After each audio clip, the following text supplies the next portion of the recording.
Hey, Abbott, what time is it?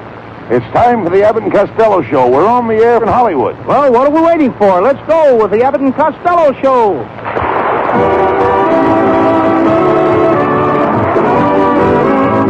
Yes, from Hollywood, it's the transcribed Abbott and Costello Show. So hold on to your chairs, folks, for here they are, Bud Abbott and Lou Costello.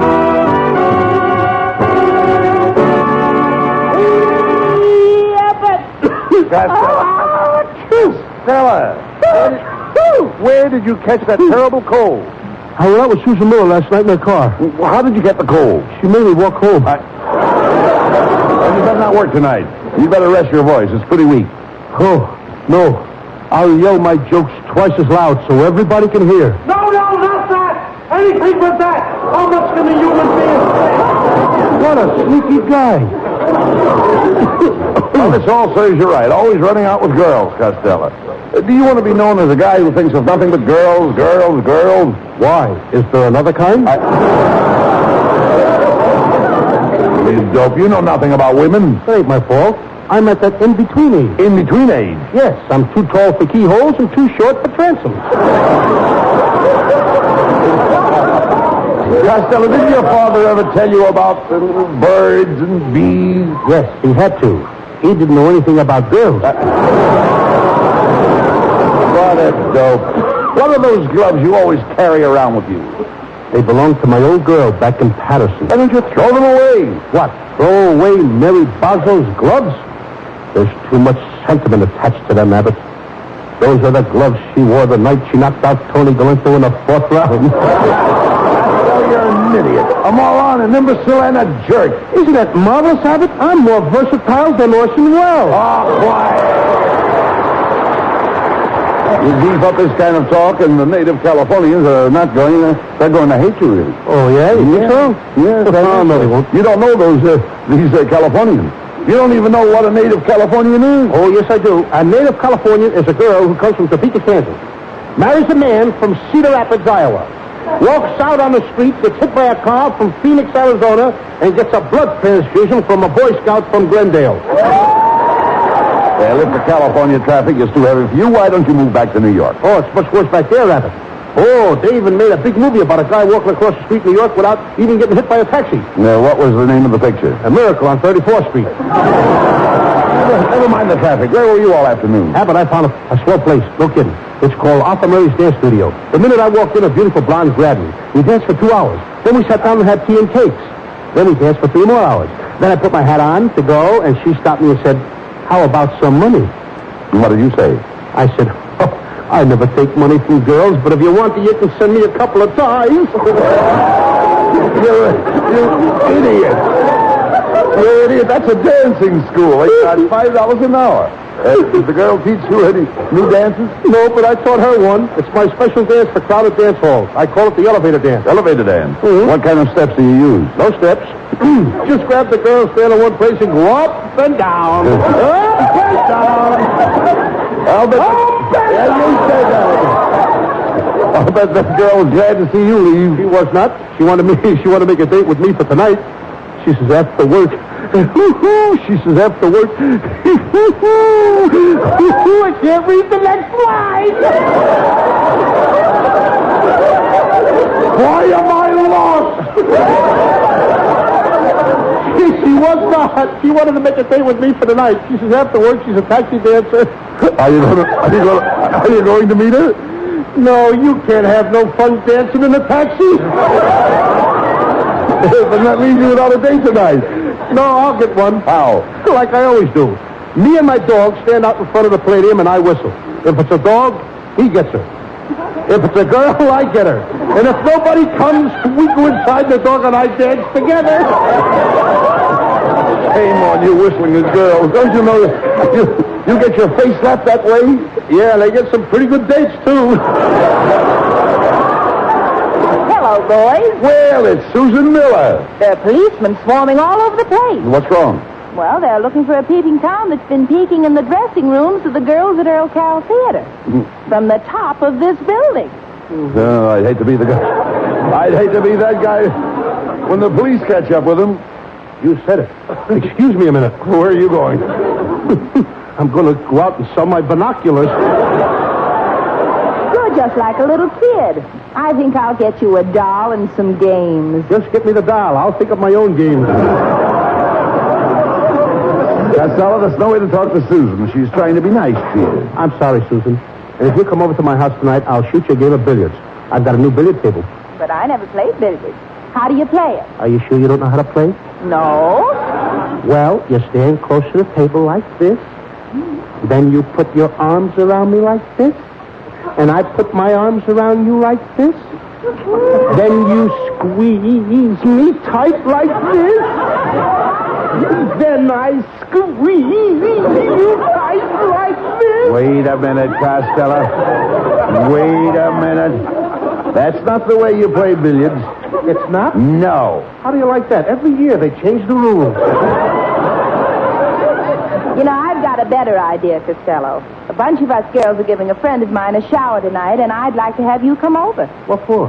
Well, I want to show them what a real drip looks like. So long, Captain. Oh, hello, Bud. I didn't know you were giving away a washing machine on this show tonight. Oh, pardon me, that's Costello. I wish you hadn't said that, Mrs. Abbott. I was just about to remark how well you look in dark glasses. I'm not wearing dark glasses. No, but I am, and you look much better. Betty, what are you doing down here tonight? Well, I came down to see Roy Rogers. You know, I had a small bit in his last picture. Looks like the bit was too small. Pulled your mouth all out of shape. Why, you waffle-headed windbag. If I was your mother, I'd give you poison. And if you was my mother, I'd take it. What? You sawed-off little shrimp. Me, a shrimp? Yes, Betty's right. You're a shrimp. Why, you only come up to her chin. Which one? Are you insinuating that I have a double chin? Double chin. You have so many chins, you look like a 7-layer coconut cake. I've never been so insulted in all my life. Now, take it easy, honey. I'm ashamed that I ever came over to this place. I'm ashamed that I ever associated with this fat monster. Why, I'm even ashamed to be seen leaving here. I wish there was some way I could get out of here without being seen. I can fix that, Mrs. Abbott. Just step through this window and down the fire escape. Oh, well, thank you, Mr. Costello. You're I'll welcome. just climb down the fire escape. You're welcome.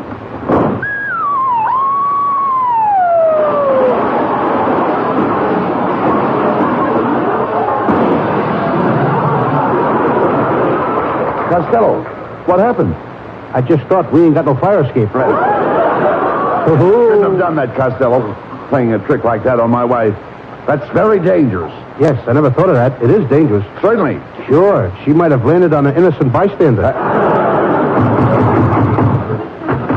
Telegram for Luke Costello. Wait a minute. Hey, you're pretty old to be a messenger boy, aren't you? Why, lad, I've been delivering telegrams around here for nigh on to 40 years. I remember when this place used to be a livery stable. You mean there used to be horses and jackasses in here? Mm-hmm, yes. Just think, a livery stable. And now you and I are broadcasting from here, Abbott. Yep, ain't changed much. Here's a telegram for you, Costello. Thanks. Thanks. Costello, he's an old man. Give him a tip. Okay, Mr. Messenger, how much of a tip do you usually get for delivering a telegram? Well, the average tip is $5. Okay, here's $5. Ah, thanks. I want to tell you that in all the 40 years I've been delivering telegrams, you're the first fella to ever come up to the average. So long. Well, all right. Come on, Costello. Read the telegram. Okay. Abbott, What? it's from my Uncle Mike. He's been up in Alaska prospecting for the past 5 years. Brother, is this good news? Well, what does it say? Dear Louie, struck gold. Need your help. Come at once and bring Bud Abbott. Signed, Uncle Mike. Come on, Abbott. We're rich. Well, at last, Costello, this is the break we've been waiting for. Gold, gold. Uncle Mike has found a bonanza. I hope he'll split it with us. Why? I love bonanza splits. Forget about the bananas. Uncle Mike is in Alaska, isn't he yet? Yes. Well, Nome? Certainly I know him. He's my Uncle Mike, ain't he? No, you dummy. I'm talking about Nome in Alaska. I'd know him any place. I'd know him in Patterson, New Jersey. I'd know him in Secaucus and the Stake, any place. Look, forget New Jersey. Your Uncle Mike is in Alaska, isn't he? Yes. Well, when you get to Alaska, you'll get to know him. I don't have to go to Alaska to get to know him. I've known my Uncle Mike all my life. Costello, I'm not talking about know him. I said know him in Alaska. You have to get to Alaska to get to know him. That's the Yukon. That's the what? Yukon. Icon what? Not icon. Yukon. Oh, you mean I can't, but you can? Now you got it. Costello, this is no time to start a routine. Uncle Mike needs us. He needs us bad up there to help him get that gold. Now, this is a chance of a lifetime. What do we do, Abbott? Well, you know, I've got to get to Alaska as fast as we can. And as soon as we get off the boat, we'll have to start mushing. What did you say? I said you and I will have to start mushing. Abbott, don't you think I'm a little too young for you? Get him out of here!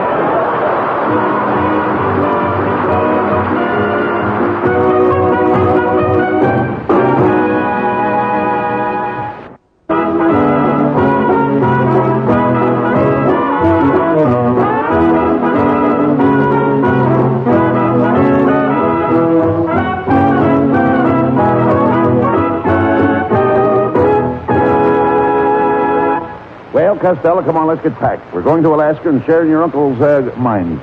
That gold mine he struck, remember? Yes. It's going to be wonderful. We may wind up with $2 million apiece. You know that? Abbott, what would you do with $2 million?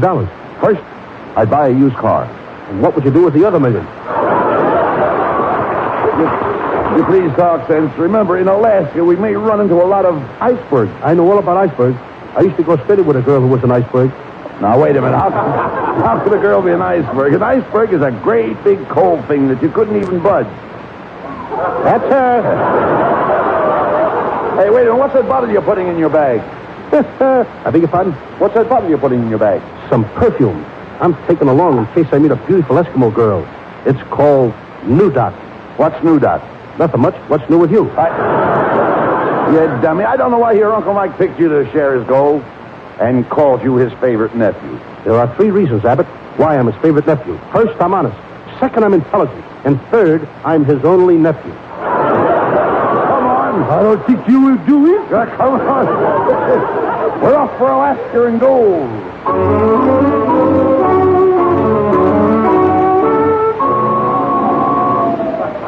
Oh, Costello, it's freezing here in Alaska. Boy, listen to that wind. Now, come on, Costello. We're going to find Uncle Mike. We'll need a dog sled. Look, there's Ignorant Ignatz, the used sled dealer. Ah, gentlemen, what can I do for you? Well, we're traveling north. What kind of a sled would you suggest for us? That's our radio special, a sled with a horn. The horn is $5 extra. Just listen to it. I'll take it. Good. One sled horn, $505. You said it was $5. $5 for the horn and $500 to join the musicians union. Now, here's a nice sled with plenty of extras. White wall blubber tires, sleep covers, fog lights, headlights, parking lights, spotlights, and a searchlight. What's the searchlight for? So you can find the switch to put on the other light. We'll take it. How about some dogs? Yes, you can't fool me on dogs. You know, Mr. Costello, I don't like to say this, but I don't believe you ever drove a dog team. Oh, is that so? I love dogs. I'll never forget the time my dog Spotty saved my life.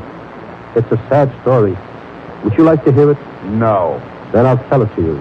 I was out in the Arctic waste with my little dog Spotty. We were lost, starving. No food for 10 days. I couldn't stand it any longer. I had to eat. So I ate Spotty.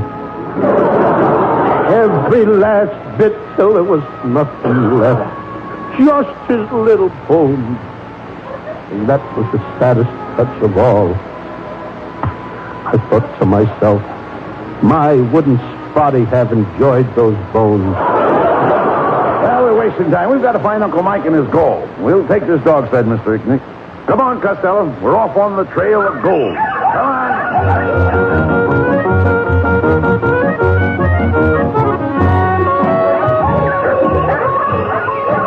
Costello, can't you make those dogs go any faster? I keep yelling, giddy up, and they just turn and sneer in my face. Giddy up. The word is mush. Okay, they keep sneering in my mush. Hey.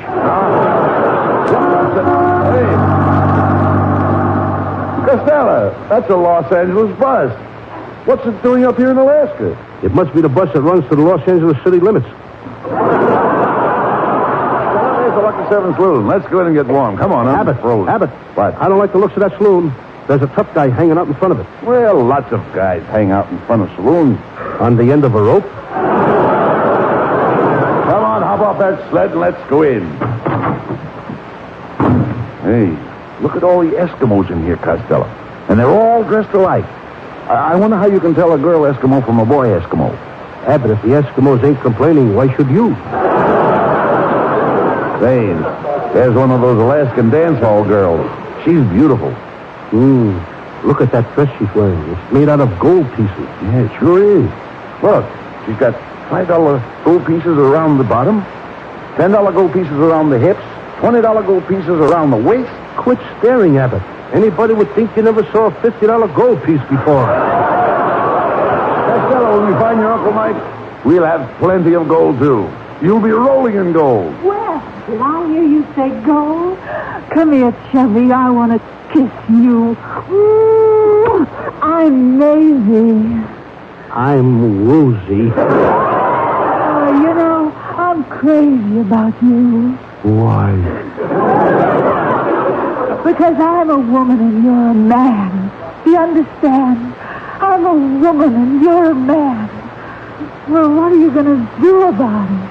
Don't you think it's a little too late to do anything about it now? Costello has no gold. He may have lots of gold when we find his Uncle Mike, but right now he's broke. What do I care? I want him. We don't need money. We can live on love. Kisses for breakfast. More kisses for lunch. Just go on. Nothing but kisses for dinner. You're going to live on nothing but kisses? Abbott, Do you think that would make you happy? Abbott, we may not be happy, but we'll be the skinniest couple in Alaska. Come on, Costello. We've got to find your Uncle Mike and get that gold. Say goodbye to Maisie. So you're really going, my love. Costello, I'll be waiting for you to return. I live in a little house 12 miles from here with my mother. Maisie, may I kiss you goodbye? If you kiss me, I'll call my mother. But you just said your mother is 12 miles away. I know, but if you kiss me right, she could get here before you're through. Maisie, I'm going to give you a kiss that will be felt on the other side of the world.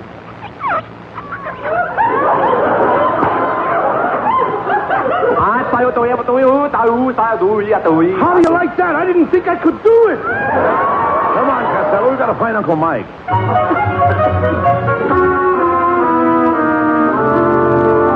Well, Costello, this is where that old prospector told us your Uncle Mike was. Hey, look at that sign. It says Alaskan Jail. There's Uncle Mike looking out through the bars. Hey, Mike, we're here. Costello and I are here to help you dig the gold. Dig what gold? You said in your telegram that you struck gold. What are you doing in jail? Sure, I struck gold. That's why they put me in jail. But they can't put you in jail for striking gold. The gold I struck was Sam Gold. Sam Gold, the chief of police. You gotta get me out of here. Never mind him, Abbott. Get me out of here.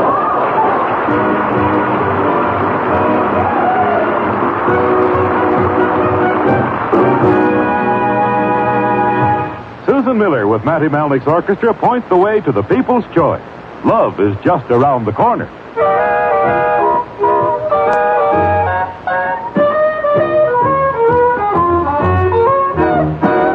Love is just around the corner, any cozy little corner. Love is just around the corner when I'm around you. I'm a sentimental mourner and I wouldn't be forlorner when you keep me on the corner, just wait and see you. Venus de Milo was noted for her charm. Strictly between us, I'm cuter than Venus, and what's more,